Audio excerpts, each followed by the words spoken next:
All right, let's pick up with where we left off. I want to talk about an extra credit opportunity that you have. This is not really in your area with federal government, but I'm still going to offer it. It is next Tuesday, not tomorrow, next Tuesday, the 28th, 5 o'clock, Banquet Hall. We're going to have a speaker coming in. He is an author of a book on David Crockett. He's also done a couple other books there. Yes, I know it's a government class. That's a history subject. Yes, I know.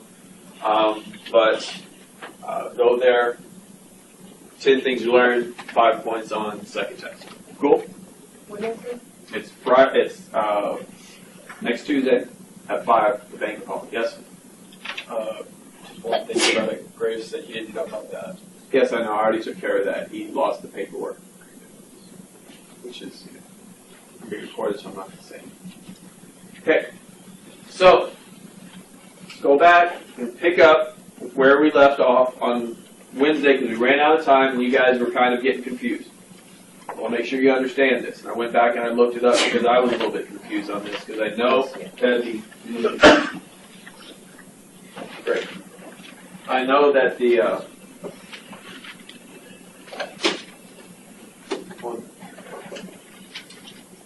amendments are hard to keep track of, but it is important that you know them. Almost there. So let's talk about the 14th Amendment. One of the things about the 14th Amendment is that it is the second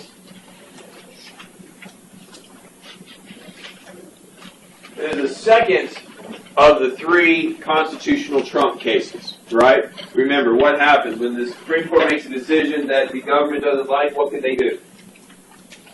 They can play a Trump, which is what? Amend the Constitution. They did that with the 11th Amendment, and now they're going to do that with the 14th Amendment, because in the Dred Scott decision, what happened is the Chief Justice of the Supreme Court, Roger Taney, said that African Americans are property and are not able to be citizens. Okay? Got that? They're not able to be citizens. Now, obviously, that is trumped with the 14th Amendment, which states that African Americans are indeed citizens, but what? It doesn't give them the right to vote. That was left originally up to the states to allow the states to decide. Now what happens is the states are not going to decide in the way that the federal government likes. As a result, the next step is the 15th Amendment, the last of the 3 last of the 3 Civil War cases, amendments. And this one provides the right to vote to all men in the United States. Okay? Did we talk on this last time? Yeah. A little bit? Yeah. Okay. The women's rights. Women's rights? Okay, good. Because we have recently done this in my History 1302 class, sometimes those kind of blur. Women are going to eventually get the right to vote, but interestingly enough, it's going to be 50 years before that happens in the passage of the 19th Amendment. Now, let's talk and move on to the 16th Amendment. Since we did, before I talked about the 15th, we don't need to cover it again. 16th Amendment, ratified in 1913. Notice the huge jump. We've gone from 1870 to now 1913. And this is one of 2 amendments that are added during this time period in which the mindset of the day carries sway in affecting the government. In the 16th Amendment, these are known as progressive amendments. When you have History 1302 and you're in the 19-teens, you were in the progressive era. Yes? Okay. Ashley can't can't say yes yet because she's going to find out about the progressive era tomorrow in class. So, the progressive era was an era in which the people started demanding more rights and demanding more things from the government. Now, when you think of the 1890s, you think of the 1900s, you probably think of big business, and you probably think of people getting a lot of money. Yes?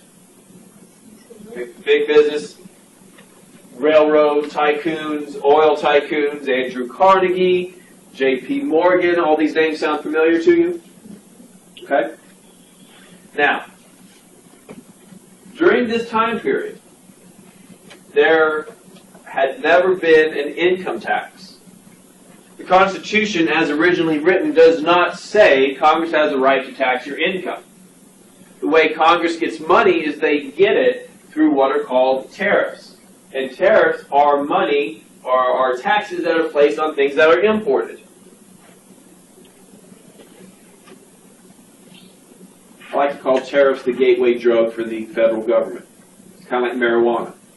And what's the thing that they tell you about marijuana? You start marijuana, you're going to boom! Next thing you know, you're doing meth.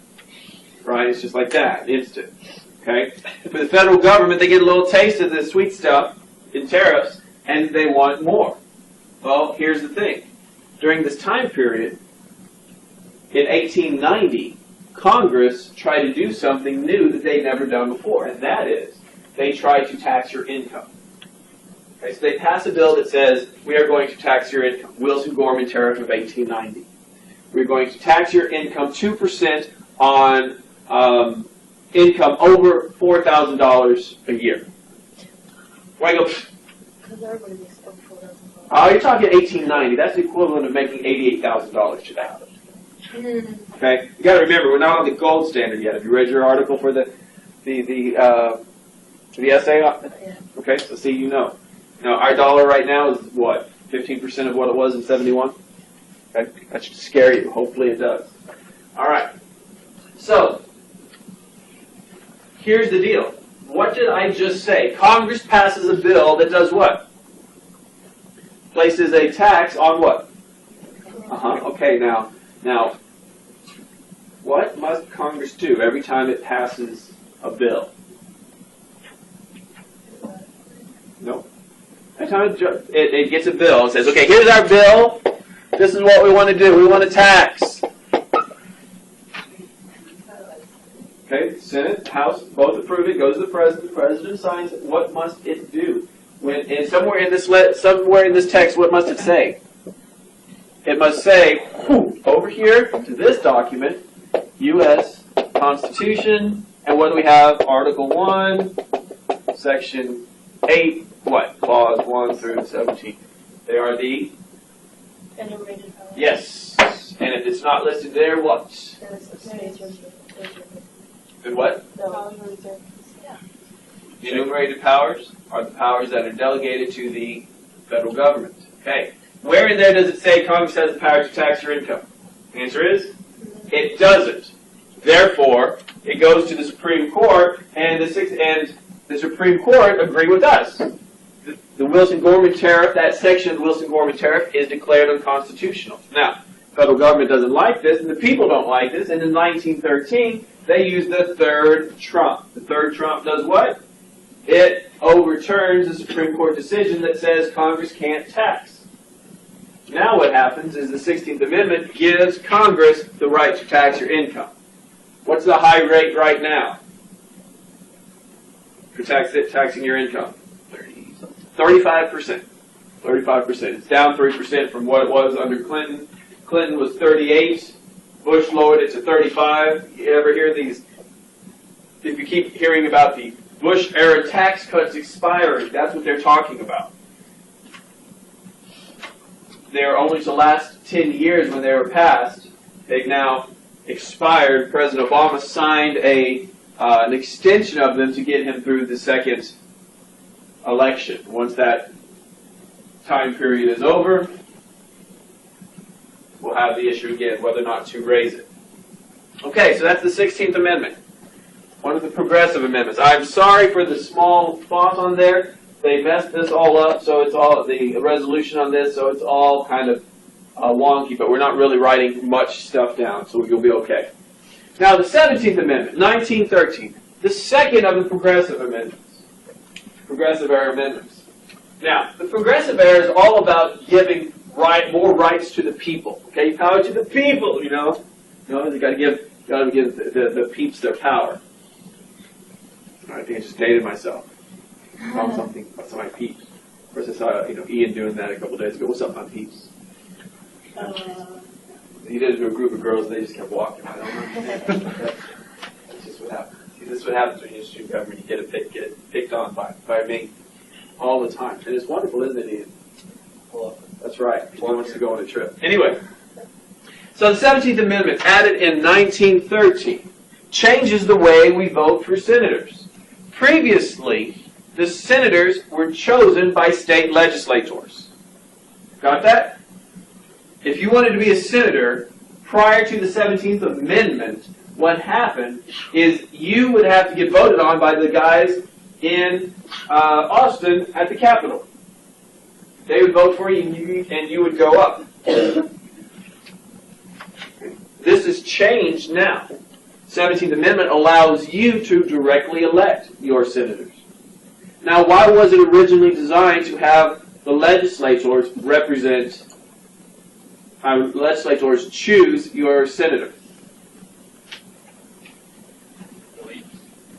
Well, to a certain extent, it was the elites, but also it was viewed as having someone up there to represent the view of the state, to represent Texas's interests, not the people of Texas's interests, which are represented in the House of Representatives, because you go and you directly elect your congressman, but now you choose who? You would choose your senators to be the people to make decisions that are in the best interest of the state of Texas, not the people of the state of Texas. It's kind of a hard concept to get, because for so long this has been in effect that, why does the state need a say? We're the citizens of the state, yes, but sometimes what the citizens want is not good for the state. You could argue NAFTA. You could argue the Obamacare, the Affordable Medical Assistance Act, whatever that's going right now. States are suing the president in regards to this bill. Had the states had the 17th Amendment knocked out, or the 17th Amendment never been passed through, it probably never would have gotten passed. Because the states are overwhelmingly against the states itself. All right, you see what I'm saying? The states itself. Like 32 states have brought suit against what's affectionately known as Obamacare. Okay? But the 17th Amendment has come in, and it's changed that. Prior to getting kicked out of, or rethinking his campaign, Herman Cain was a big proponent of abolishing the 17th Amendment, doing away with it, and letting the states choose their senators again. That way they would be able to cut down on what he thought was useless legislation. Now, next, the 18th Amendment, 1919. It overturned, what did you say? The 17th Amendment does away, or allows the citizens of the state to elect their senators. Directly, yes. Okay, so the 18th Amendment. 18th Amendment. Interesting history. What does the 18th Amendment do? It abolishes alcohol. Prohibition. It establishes prohibition. We're not going to have any drinking. All right, how effective was that? Okay, kind of like the whole you have to be 21 to drink rule. All right? If you know where to get it, what? You know where to get it.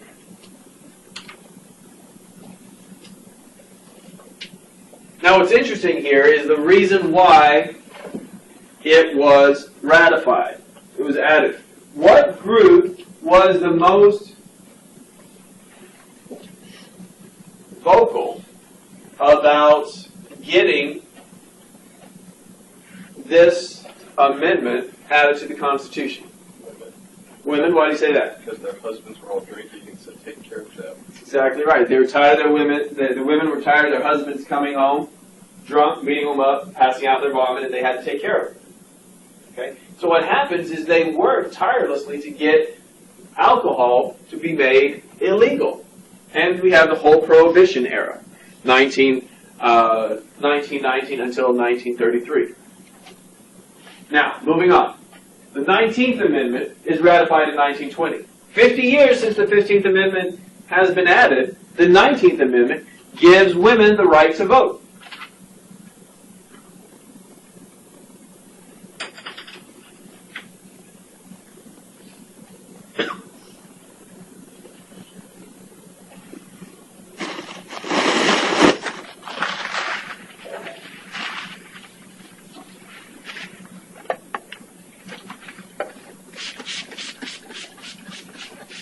Somebody stole my eraser.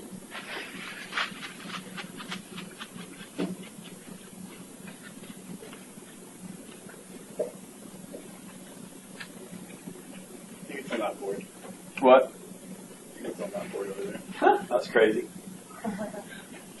Go ahead. Hey, there you go. All right. Thank you. All right. So, now, that brings us to the 20th Amendment. 20th Amendment is, it deals with when the president will be inaugurated.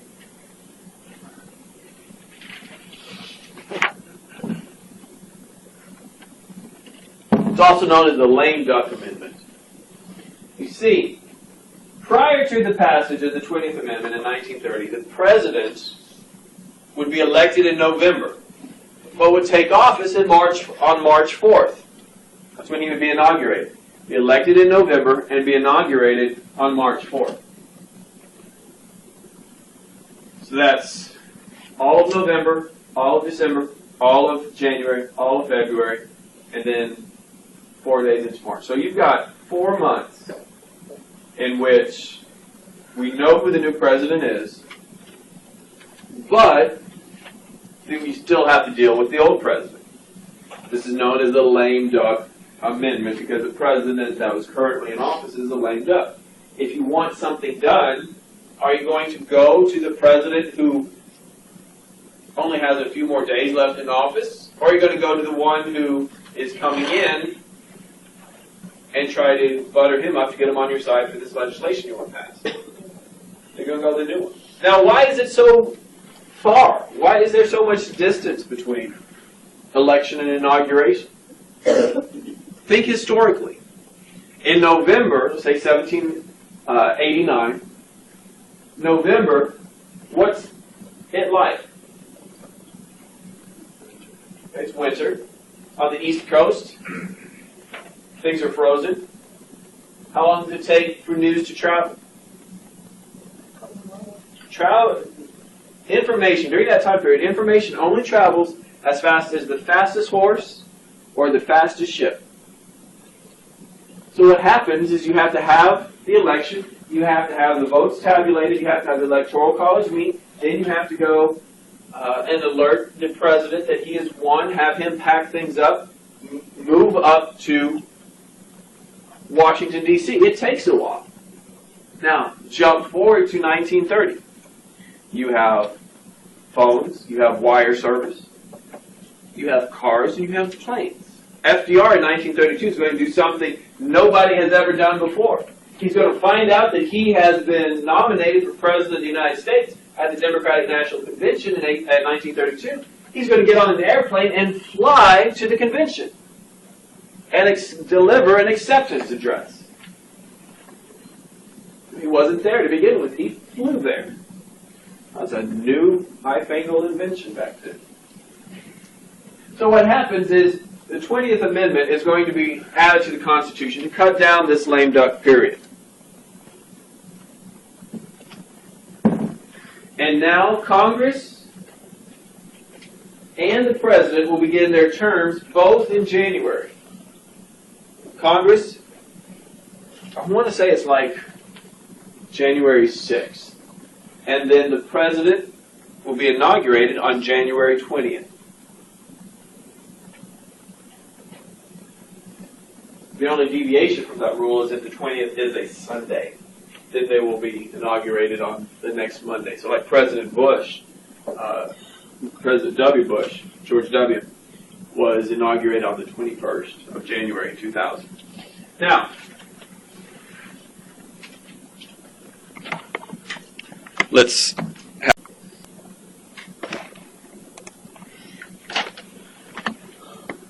Now, the 21st Amendment, 1933, what does it do? Well, there's two things about the 21st Amendment that are interesting. First, it is the only amendment to repeal another amendment. 21st Amendment, 1933. Only amendment to repeal another amendment. And second, it is the only amendment that is ratified through specially called state conventions. First, it's the only amendment to repeal another amendment, and it is the only amendment ratified through special state conventions. Remember how we talked about there are two steps to ratifying it?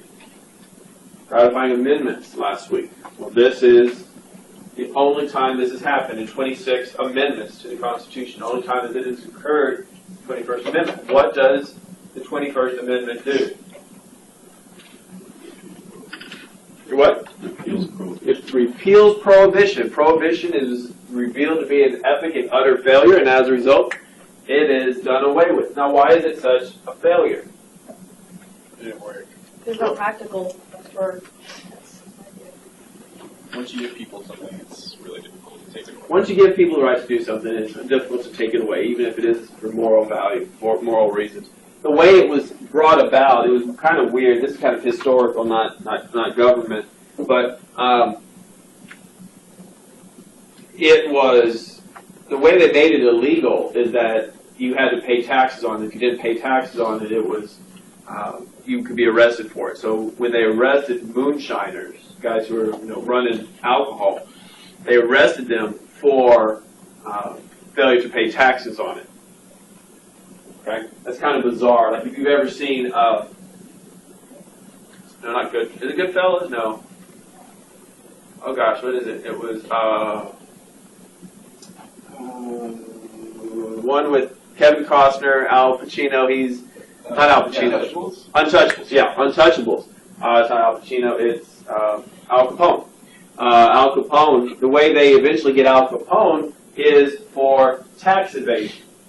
Not for running alcohol, but not paying his taxes on those on stuff that he was supposed to. All right, So alcohol wasn't illegal. It just you had to pay taxes on it. it was illegal, but the way they got it, because the way that the Volstead Act was written, which enforces it, it was bizarrely written. That it allowed it. You couldn't sell it, but if you did sell it, you had to pay taxes. But it was kind of the only way they could actually get you Oh, okay. and make it stick was on the grounds of you didn't pay your taxes on it. All right. Didn't pay the taxes on it. What? What if they didn't? They didn't let you. See, that's kind of one of those bizarre things. Like, one of the guys I work with has a tax stamp for marijuana. Okay? And it's a tax that you buy for marijuana, and marijuana is illegal, yes? Okay? But it's the same thing, you have to buy this stamp for this to pay this tax for your marijuana, but it's illegal, and you can't get the stamp because they don't sell it to you. Got it? It's confusing, it's supposed to be, just know that it's bad, okay? Alright, okay. So the 21st Amendment overturns prohibition. What group is the biggest proponent of overturning it? And then, Women are. Again, why? wait, women are. Women are for overturning prohibition, doing away with it. Because they discover there's something wrong, something worse than your husband being gone all night, coming home drunk, beating you, and throwing up. You clean them up. It's your husband being home and sober. Wait, they're for this? Women are for this. Oh. Okay? So they're like, wait a minute, this is, So what happens is prohibition is overturned. Of course, it's the middle of the Great Depression. You don't want to limit business in any form or fashion, and Budweiser was around, they were just bottling water. So now they start brewing alcohol again. Really, they're just bottling water. Mm-hmm. All right. 23rd Amendment, 1961. Now, what is Washington, D.C.? What? You're right, I did skip it. Sorry. 22nd Amendment, 1951. 22nd Amendment. In 1841, William Henry Harrison gives his his inaugural address for 4 hours in the rain, catches pneumonia, and dies. What does the Constitution say about the Vice President becoming President? Nothing. Okay. It's implied, but, oh gosh, I'm really screwing this up today, aren't I? I always get 22nd and 25th mixed up. So scratch that. Scratch that, I'm sorry. I know. I spent my entire morning putting the summer schedule and mini-semester into the computer, and then when I went to print it out, it was all gone. So what? I've had a very rough morning. Okay. 22nd Amendment. Okay. Limits the president to 2 terms, 10 years. 2 terms, 10 years.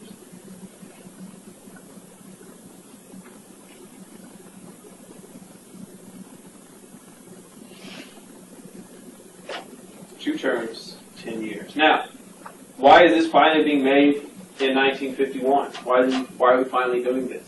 What has protected our presidents from running more than that? Just to apply powers, like, because George Washington never started. George Washington served 2 terms and that was it. He created what was known as the 2-term tradition. He served those 2 terms and he was out.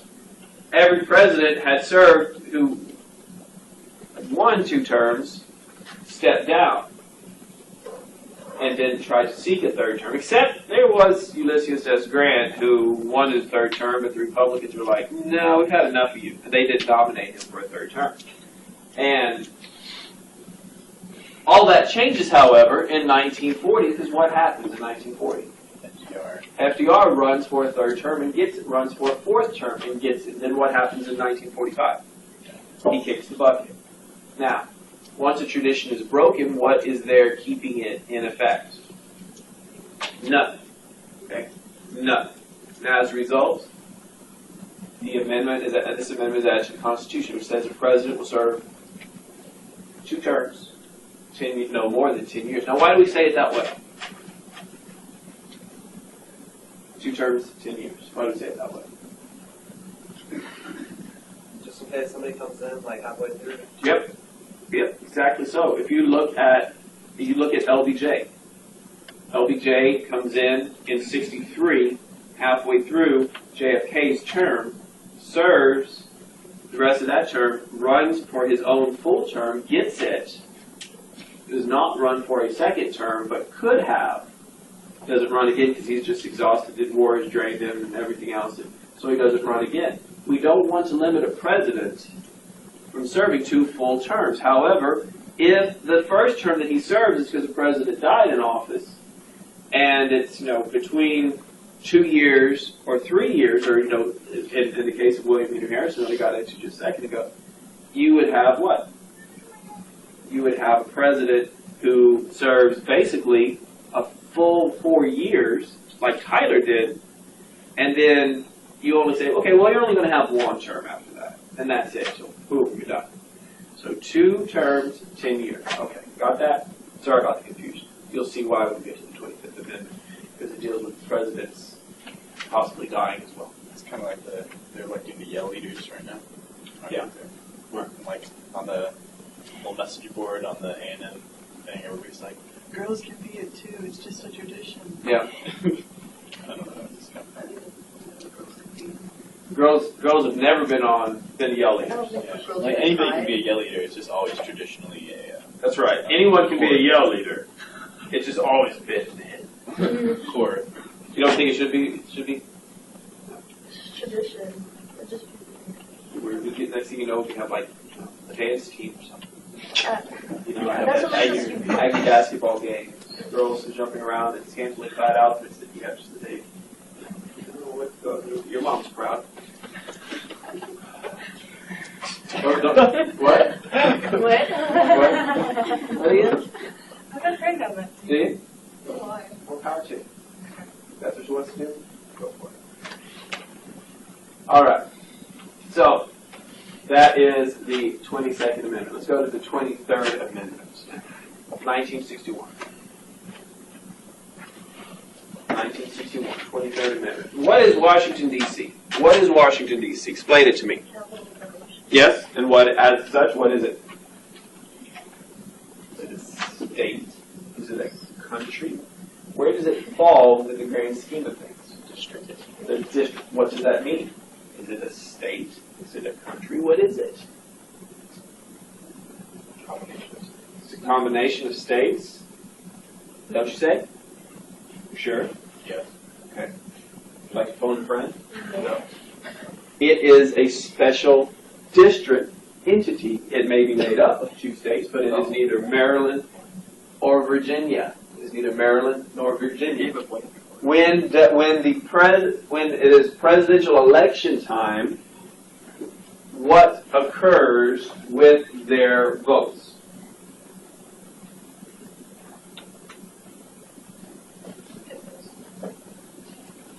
Prior to 1961, all of Washington, D.C.'s votes were taken, put in a large pile, put on a boat, taken out to the middle of the Potomac, and thrown overboard.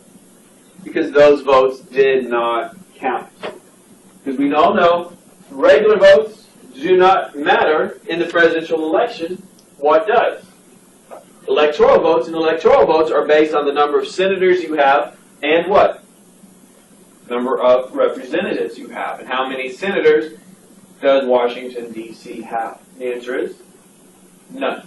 How many representatives do they have? Same answer. None. Why? Because they're neither a state nor a nation. They are a district in their capital city. Okay? So, in 1961, the 23rd Amendment is added to the Constitution. And what that does is it gives Washington, D.C. 3 electoral votes. And the way it does 3 electoral votes is because it says they will have the same number of representatives. Let me rephrase that. I don't want to use the word representatives. You have the same number of electoral votes as the least populous state. Okay?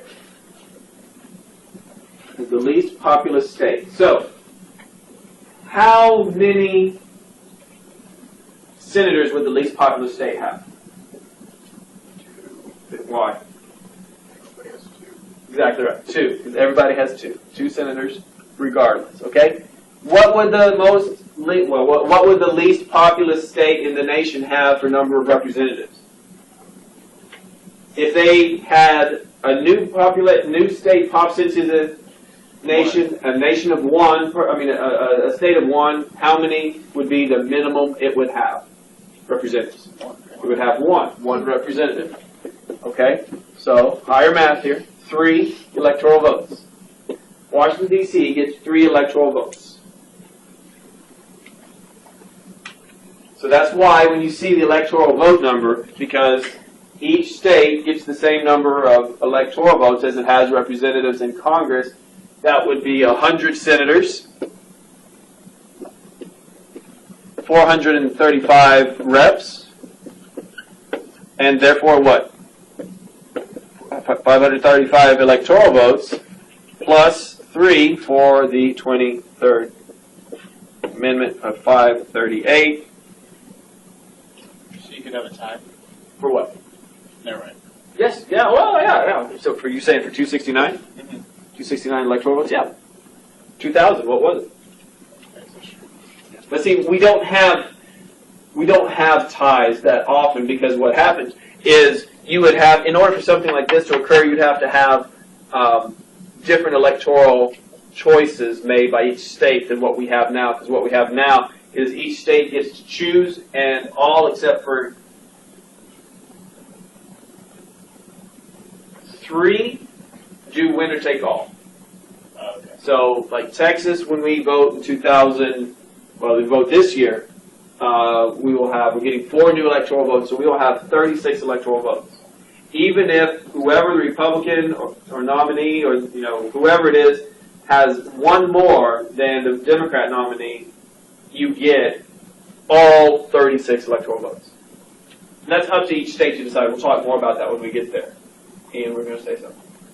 Don't you count down that number just because of like Puerto Rico doesn't have voting? Puerto Rico does not. No, but Puerto Rico doesn't have representatives in They have Congress. representatives, but they don't They have non-voting rights. representatives. Yes, they have non-voting Is representatives. that included in that number? They don't count. Yeah, they have representatives, but they do not vote. Once again, because they don't pay taxes. They don't want to be a state. Why not? To get all the benefits of being a state, but not having to pay for it. What? Why is it these days? DC is not a state because they didn't want it. They wanted it to be separate from the states.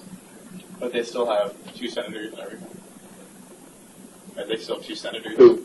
At Washington. This only applies to electoral votes. Oh, only. Only applies to electoral votes. I got you. I got you. Okay. They have no representatives other than non-voting representative, and then you have the, and then they have no senators. Okay. Okay. Good?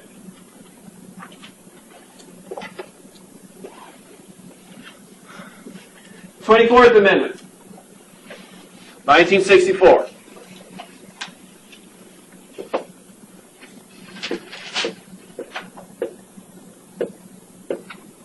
How much is that?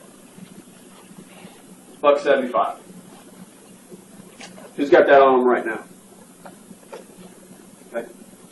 $1.75, not that big a deal. Back in the old days, in order to vote, you had to pay what was known, in many states, you had to pay what was known as a poll tax. This tax was designed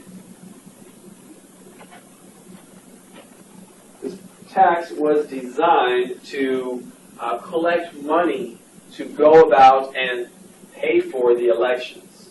Okay? If you believe that, I have some land I will sell you very cheap. It is oceanfront in Arizona. If the election was in November, you had to pay the poll tax in July. Why?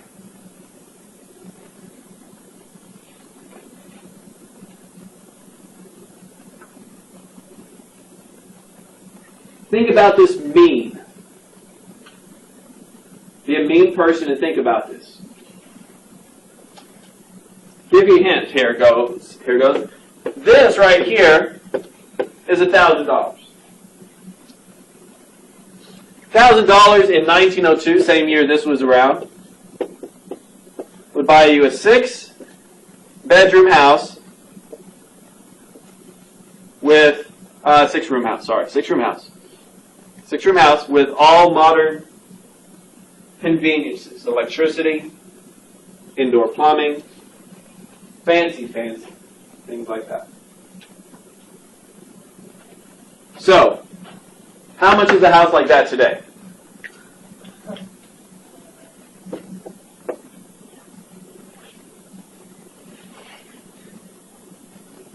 $100,000. All right. So add 2 more digits there. $175 to vote. Who wants to pay $175 to vote? In July, so you can do it in November. Why would we do this? Keep people from voting. To keep people from voting. Now, who are we going to keep from voting by doing something like this? African American. Ooh, we don't care about the poor and uneducated. We really don't like the African Americans voting. We don't want them to vote. Now, it's not specifically doing that because it's saying, well, this money is just going to make sure that people who are going to be voting, we have the ability to get the ballots printed, the machines reserved, all this stuff that, if you get down to it, is actually paid for by the state. But by adding this little tax and making it due in July, so you can vote in November, who's going to remember July so you can do it in November? And $175. How long can you guys eat off of $175 today? 3 weeks, maybe 4. Now that's just one person. Imagine you're a family of 4. What happens then? Gets harder, doesn't it? As a result, the 24th Amendment in 1964 abolishes the poll tax and declares it illegal. We'll talk more about that as we deal with individual voting rights. Abolishes it, does away with it entirely. All right. Now this is one that got confused. 25th Amendment.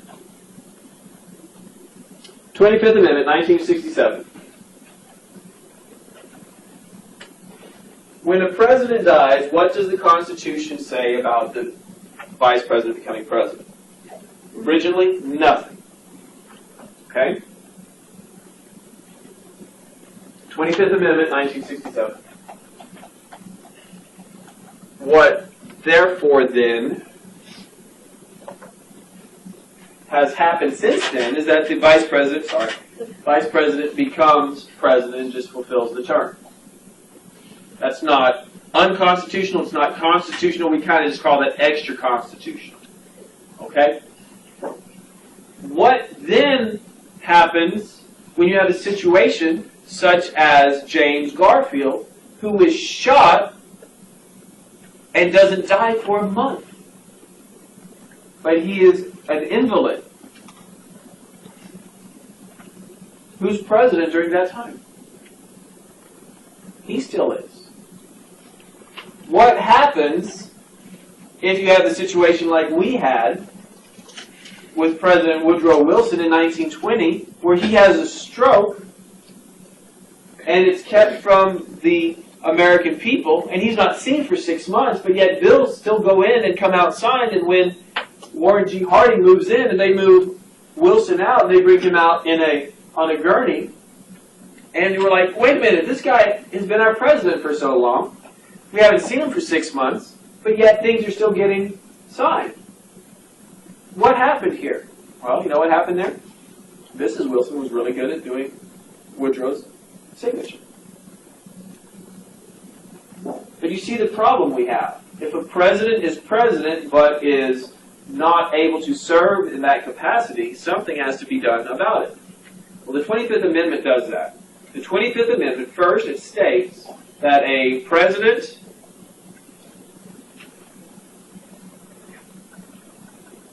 when the president dies, vice president becomes president. Period. Boom. Period. The end. President, vice president.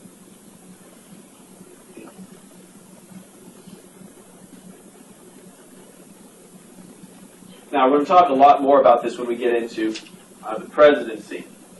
But then underneath your notes, put a little dot or what have you, and say, okay, if the president is invalid, there are methods to remove him. If the president is unable to serve, there are methods to remove him. Because you can't really impeach a president for being sick. I mean, that's not a high crime or misdemeanor. There are methods to remove him. And we'll get more into that when we get into the presidency. Where did you say the 24th? 24th is poll tax. Abolishes poll tax. Okay. 26th Amendment, 1971. 26th Amendment, 1971. Why does 1971 strike a chord with you? And see, you guys are. No, that's probably too far back now. No. 1971. The picture gives you away. Gives you the right to vote at 18. Lowers it from 21 to 18. Why? 1971. Think of the date. Oh, you can be drafted. You can go off and fight for your country and die, but you can't vote for the idiots that send you to war. That's wrong. As a result, it is amended. The 26th Amendment, 1971. Now, the most interesting one is the 27th Amendment, 1991. See, back in the day, when the original Bill of Rights was written, it wasn't just 10 amendments that were presented. It was 12. The thing is, only 10 got enough votes to be ratified and added to the Constitution. back in the late 80s, a student at that other college down the road that has, you know, the steer with the sawed-off horns. A student in political science came across this amendment, one of these amendments that had an open date on it. That didn't say, like, the big one that you may have heard of is the Equal Rights Amendment that gives women equal rights to pay for equal amount of work. Well, that had a deadline on it. If it was not ratified by a certain date, it died, and it died. Well, this one did not. And so he did an entire senior level college thesis on how this amendment could be added to the Constitution still today because it did not have a time limit. Turns it in, gets it back from his professor. Professor, he has a giant F on it. So the circle says, absolutely ridiculous, no way this could happen. So this really ticked the student off. So the student made an appointment with one of his legislators, the state legislator, and said, hey, I like this. Read it. What do you think? And the legislator said, I like it too. I think it's good. I'm going to introduce it. So they introduced it. And it passed in Texas. And then he sent it out to other states as well. And eventually, it got to that 2/3 vote that was necessary to be added to the Constitution. And it was added to our Constitution and became our 27th Amendment. All because a political science professor at the University of Texas said there's no way it could be done. Now, what does this do? What this does is it states that any pay raises that Congress votes for itself will not go into effect until the next session. Any raises that Congress votes for itself will not go into effect until the next session. Now, why would we do that? Any pay raise that Congress votes for itself would not go into effect until the next session. Why would we do that? Because that way, because they're going to get voted in the next session, so they could be gone by that time. I mean, that way, if all the Congress decides to increase the pay raise for themselves right then and there, right, then the people have no say about it. Sure. What if you had the capacity at work to say, okay, I'm going to pay myself an extra $1 right now, an hour, extra $1 an hour for every hour I work. You did it, right? Well, what's the next thing you do? Whew, that was easy. Nobody said anything. Okay, now I'm making $8.25 an hour. We'll do it again. Poof, $9. And this is still the same day. Third day. Whoo. And by the end of the day, you're making $200 an hour. Okay? Is that sustainable? No, it's not. So what happens here is it states Congress, if you vote in a pay raise for yourself, it will not go into effect until the next session starts after an election. So usually what you'll see happen is on the last day after an election, while Congress is still in session, the old Congress, they will vote, and they will vote to give themselves a raise, but it'll go into effect when they come back in January. All right. That is the 27th Amendment. So let's talk about the Constitution and the electorate.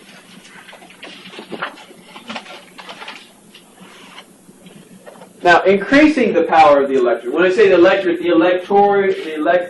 the body of people old enough to vote in the nation. What have we seen with the Constitution? What specific amendments have increased the power of the electorate? Have made it go up? 26. Okay, 26. 19. 19. What? 16. Nope, 16th income tax. 15. How is 15th do it? Voting rights. Voting rights for what? African Americans. Okay. The one we're still missing. Don't think I've heard it. Actually, there's two. No, the three we're still missing. Nobody said the 17th. So did we say 26? Yes, 26 is the first one said. 17. How about the 24th? Yep. Abolishes poll tax. And another one. 23rd. Now, if you live in Washington, D.C., your vote isn't automatically thrown away. That's always nice. Now there's one that actually decreases the power of the electorate. It decreases the right of the people to make decisions. And which one is that?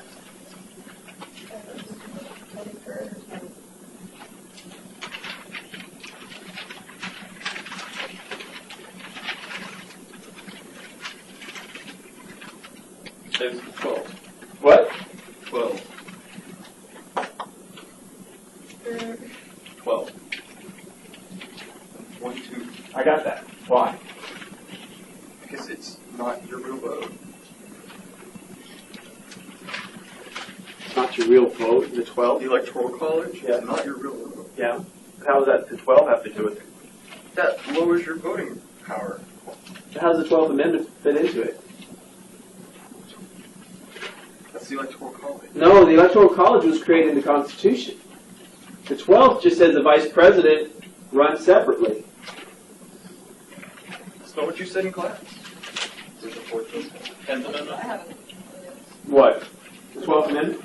Is the president, vice president? Runs separately, yes. The Electoral College is in Article 2 of the Constitution. I don't know why you wrote that down. I'm glad we caught that before the test.